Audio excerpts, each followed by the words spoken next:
এই যে SP creation নামে একটা ছেলে আছে, আর সেই সারাচ্ছে যে পর্নহাব বা নয়ন হাব, পর্নহাব থেকে ইন্সপায়ার্ড হয়ে তিনি নয়ন হাব রেখেছেন তার ইউটিউব চ্যানেলের নাম। সো এই ধরনের ছেলেগুলো আমি কোনোদিন এদের ভিডিও এরকম দেখি নাই। এরা এসে এখন আমার এই বিষয়টাকে, সত্য জিনিসটাকে মিথ্যা হিসাবে প্রেজেন্ট করতে চাচ্ছে অনলাইনের মধ্যে। এইটার পিছনে কারো না কারো ষড়যন্ত্র এবং চক্রান্ত রয়েছে। কাদের চক্রান্ত রয়েছে সেটা খুঁজে বের করা হবে ইনশাল্লাহ।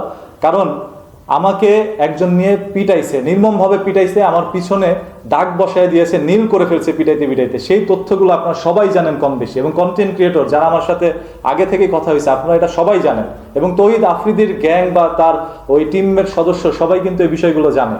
তাহলে একটি সত্য ঘটনাকে আমি যখন এসে আমার ইমোশনটাকে কন্ট্রোল করতে না পেরে আমার একটি ভিডিওর মাধ্যমে আমি কান্না করে সেই জিনিসটা আপনাদের সামনে শেয়ার করছি, সেইটাকে নিয়ে আপনারা কিভাবে ট্রোল করেন? আপনারা না শিক্ষিত, আপনারা না জেনজি যারা নিজে দাবি করতেছেন? এই বর্তমান প্রজন্মের সে একজন শিক্ষিত ছেলে